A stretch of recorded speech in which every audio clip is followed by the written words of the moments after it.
Okay, so the book of Enoch is saying, now remember I said that there's two portions of these fallen. The living descendancy, and then those of the souls that have died out of that living descendancy. Something has to happen to their souls. They can't go back up to heaven. They're being kept here. Bible declares it. Book of Enoch declares it.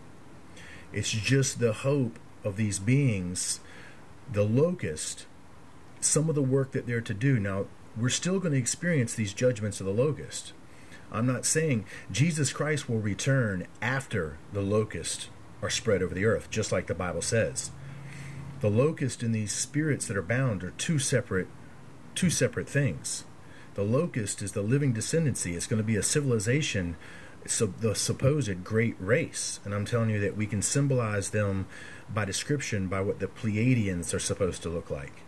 And all of this will relate back to Job chapter 38.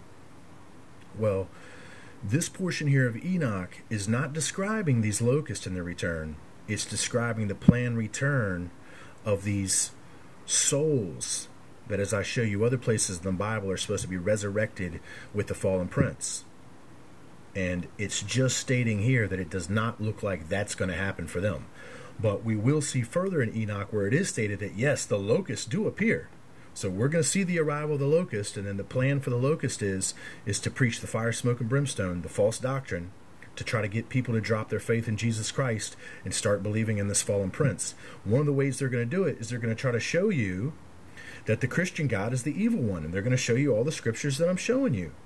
The only difference is that it ain't going to be the Christian God, because I've showed you who the real Christian God is. He's perfect and loving. The God that they're going to show you is really the remnant of themselves and the association of the record of the fallen prince in the past. And they're going to try to pass all that off as our father.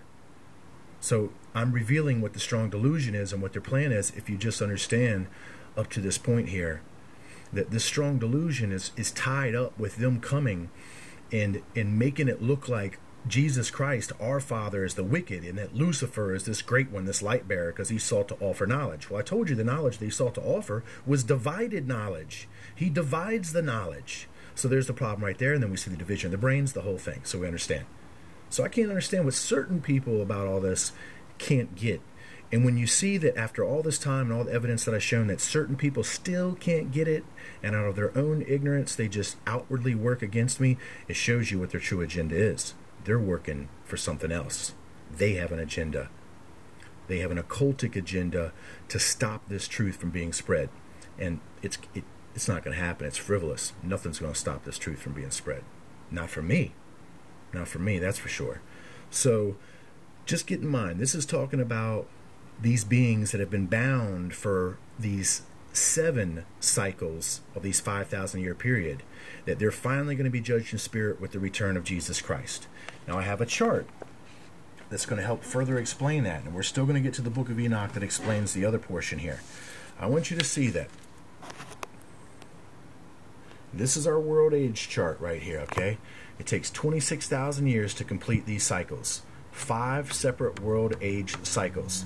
Now remember, we get 7-fold cycles that says we're going to have 7 separate judgments. We can only count 5 separate judgments here. 1, 2, 3, 4, and 5. 5 separate judgments. We need 7 to match the 7-fold 70 generations. So each one of these is 70 generations, 70 generations, 70 generations, so forth. We're missing 2 more of the 70 generations.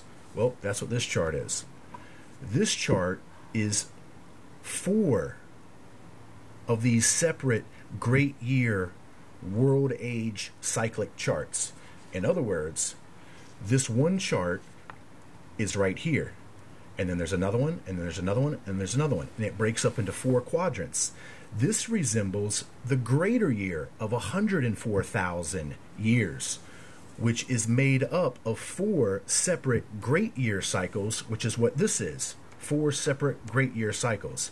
And what we're going to find out is that it's recording the judgment like this.